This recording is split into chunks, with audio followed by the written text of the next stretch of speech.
In an out-of-the-way corner of Oklahoma, called Gray Horse, down a road you wouldn't take unless you knew what was at the other end, sits a small cemetery. It's unremarkable in many respects, until that is you look at the dates. 1923 seems to have been a particularly bad year. And when you look at the ages, it appears few died of old age.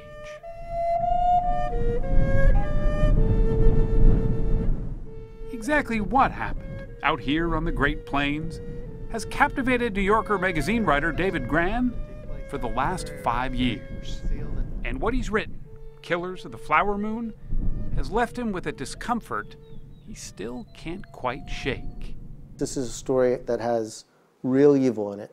Evil like I've never covered or ever experienced. Really? Was that dark Yeah, too? yes. The villain in this story, or one of the villains, and the people complicit, are as evil as anybody I've ever encountered. His quest took him to the Osage Nation, a remote territory in Oklahoma about the size of Delaware. Like much of the area that was set aside for Native Americans, it wasn't exactly prime real estate. But in the early 1920s, something happened out here that no one expected. An oil rush. Most white settlers saw it as the ground as being rocky and infertile. And then lo and behold, this land turned out to be sitting above some of the largest oil deposits in the United States. Almost overnight, the Osage, who owned the land's mineral rights, went from being among America's poorest to the richest people per capita in the world. One Osage writer later described them as the Kuwaitis of the 1920s. Like how much money were we talking? Oh, they were drawing millions. So by 1923, the Osage collectively received that year more than $30 million, which today would be worth the equivalent of more than $400 million. And this was being split up by a group of about 2,000 people. With the oil royalties, the Osage built mansions. They hired white servants. They drove the finest cars. Osage towns like Pawhuska became bustling cities, flush with cash, and the biggest oil barons of the day. In the 1920s, this was just one of the most booming towns in all the West. It was famous across the West because there was so much money here. The U.S. government, however, didn't let the Osage control that money. Each ward, as the Osage were called, was assigned a white guardian, supposedly to protect the Osage from mismanaging their newfound wealth. But the law actually just invited abuse. So there were kickbacks, there was skimming, and in many cases there was just outright stealing where they would just abscond with millions of dollars from these Osage. And the Osage never saw this money again.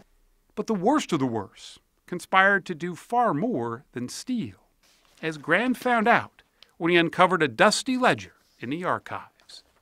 And I opened up the book, and it had the name of the guardian, and then underneath it had the names of the wards. Next to many of the names of the wards, it simply said the word dead. And then you go down to another Osage ward, and next to the name it said dead, dead. Skip a few more. Dead, dead, dead.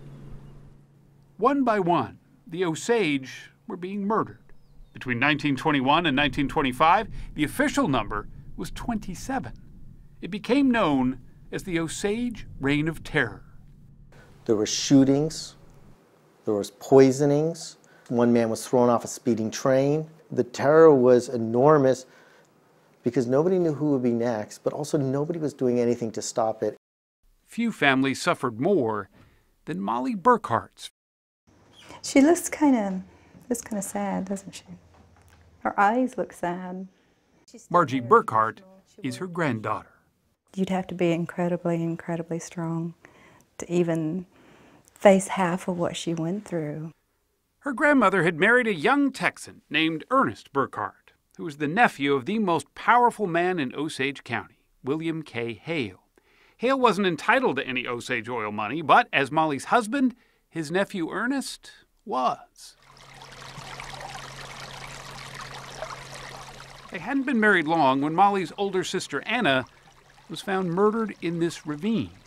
She was last seen heading here with two white men. One of the killers held her up. The other killer shot her right in the back of the head. 2 months after that, Molly's mother, Lizzie, died suspiciously. Molly believed she had been poisoned. 2 years after that, another sister, Rita, died when her house exploded. The cause? A homemade bomb. The family's oil rights ended up in the hands of the only family members still alive, Molly and her husband, Ernest. It's just sad. The whole family just wiped out for nothing more than somebody's greed. Because at least one of the murders took place on federal land, the FBI was brought in. It was the young agency's first case, and a young J. Edgar Hoover wanted it solved. It was so high profile, it was even featured in a movie starring Jimmy Stewart. So there's only one little Indian left, Mr. McCutcheon. Molly, the wife of your nephew here. The real-life agents began to zero in on Molly's husband. He was arrested and brought here for trial. But the courthouse hasn't changed at all, No, right? it looks just the way it looked back in 1926 when the trial took place here. What unfolded at the old Pawhuska courthouse was sensational, to say the least. This would have been, in its day, considered the trial of the century. Under oath, Ernest admitted it was his own brother who'd murdered Molly's sister, Anna, and that his uncle, that benign-looking William K. Hale, had ordered it, along with the murder of Molly's other sister, Rita. Worst of all, the plan, it seemed, was for Ernest himself to finish the job by murdering Molly, getting sole possession of the oil rights. When Molly realized that her husband who had helped search for the killers, was in fact the killer, she could never look at him again.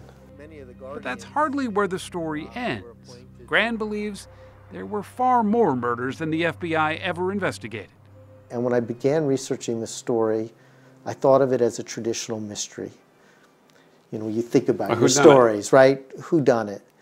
And by the end, I realized this wasn't a whodunit, it was who didn't do it, meaning so many people were part of this. The whole town, almost, at least the white part of town, Was complicit.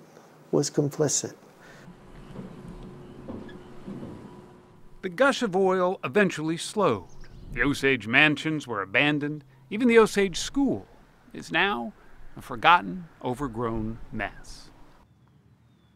But the Osage themselves never forgot, even if history did. There are still killers who remain unknown. There's still conspirators whose names have not been identified. And so some of these secrets, unfortunately, will probably remain lost to history.